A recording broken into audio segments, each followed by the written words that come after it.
Salam alaikum wa rahmatullah, chers frères et chères sœurs.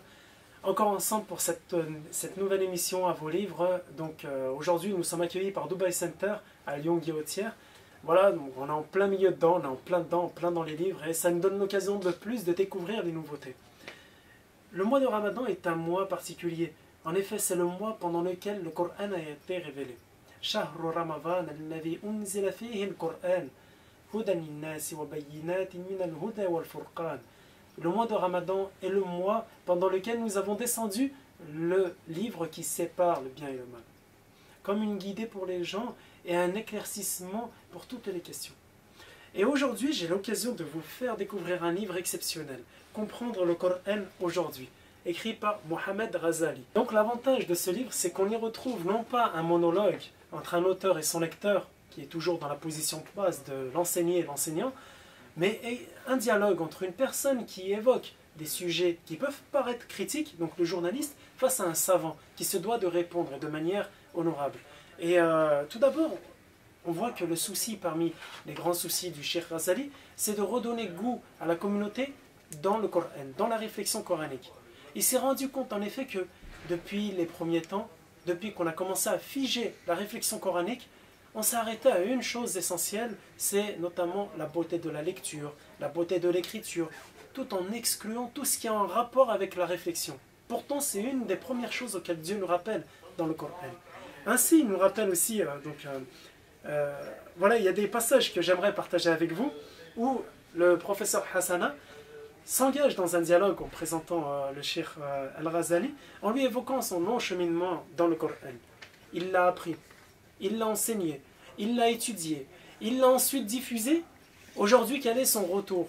Quel est son ressenti quant aux personnes face au Coran? Et voilà le professeur, le savant Al-Cheikh Ghazali, qui rappelle qu'aujourd'hui, la relation des musulmans avec le Coran demande une réflexion très profonde. Une réflexion qui ne doit pas s'arrêter à la lecture et à la belle lecture, la bonne récitation des syllabes et des lettres, mais qui doit aller au-delà de tout ça, à une réflexion chaque fois contextualisée des notions de l'islam. Vous savez quoi? Même la BBC, pour vous dire, diffuse des versets du Coran, diffuse des chouyours qui récitent bien. D'ailleurs, c'est une des causes pour lesquelles le savant donne l'accent sur la compréhension. Ensuite, on peut parler aussi d'un des problèmes qu'il évoque, c'est que les réformateurs n'ont pas été à l'honneur. À chaque fois qu'ils ont voulu, en quelque sorte, ramener du sang frais à l'islam, essayer de représenter les choses différemment selon les tendances de l'époque, ils ont été accueillis par une hostilité au sein même de la communauté. Pourquoi? Parce qu'on a appris aux musulmans à obéir aveuglement. On a appris aux musulmans à être en quelque sorte des moutons. Et c'est cette image, ce ressenti de la communauté, ce manque de liberté que le Cheikh Ghazali a comme souci de rompre. Donc on retrouve cette discussion qui est très intéressante. Je ne vais pas vous la lire parce que je vous laisserai la découvrir par vous-même. Et puis il y a aussi cette forme de débat qu'on retrouve sur la soumission à la loi ou la loi de la soumission. Donc entre un penseur, journaliste qui est obligatoirement au fait des actualités et un savant qui a comme souci nécessaire de tenir et d'alimenter cette religion. Donc c'est très intéressant de voir des avis se confronter. On se rend compte que tout est possible en islam, on peut se mettre d'accord, on peut faire converger nos avis, mais on peut également s'en sortir la tête haute avec deux avis différents. Voilà, donc c'est un livre que j'ai eu énormément de plaisir à lire et je vous le recommande. Donc c'est Comprendre le Coran aujourd'hui de Mohamed Ghazali et Abu Umair Hassana. Le deuxième livre qu'on va voir aujourd'hui, c'est un livre un peu moins conséquent, mais qui concerne un plus large faisceau de musulmans.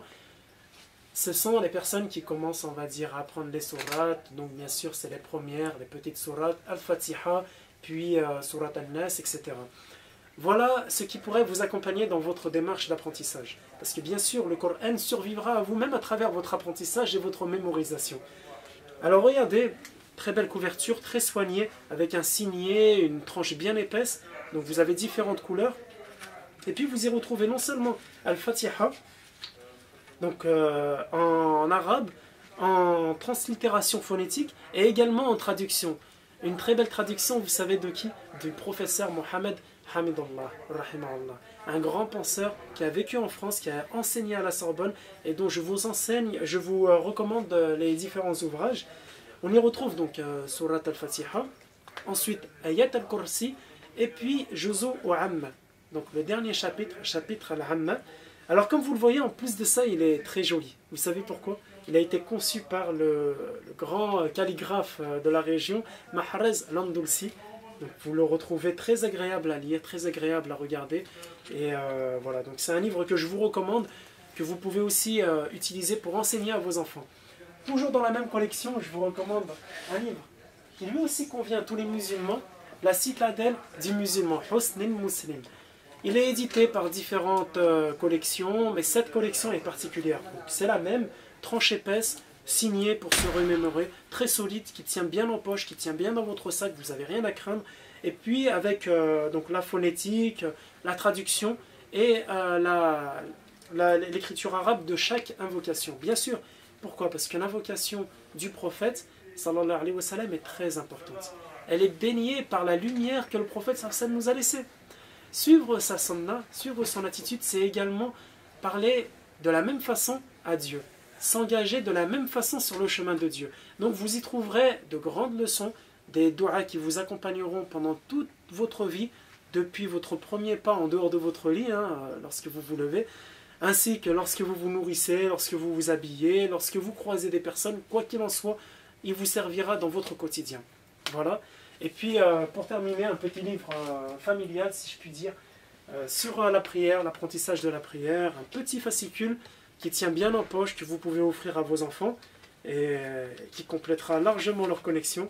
Voilà, des dessins pour se remémorer des différentes phases de la prière. Quand on le retourne, on se rappelle des règles minimales de la prière, le nombre de rak'at, etc. Vous le voyez, il est très bien décoré. Là aussi, par le calligraphe Mahrez al-Andalusi. Donc vous y trouverez également les invocations en français, en phonétique et en arabe. Voilà, donc vous avez aussi un rappel sur l'ovo et différentes couleurs vous seront proposées. Voilà donc pour notre émission spéciale Coran aujourd'hui. On a découvert différents ouvrages et je vous assure qu'il en reste énormément à découvrir. Je vous invite encore une fois à visiter les librairies, à vous renseigner. Et puis sachez que la lecture fait partie de la foi, fait partie de la religion. Et voilà, donc je vous invite à notre prochaine émission. Assalamu alaikum wa rahmatullah.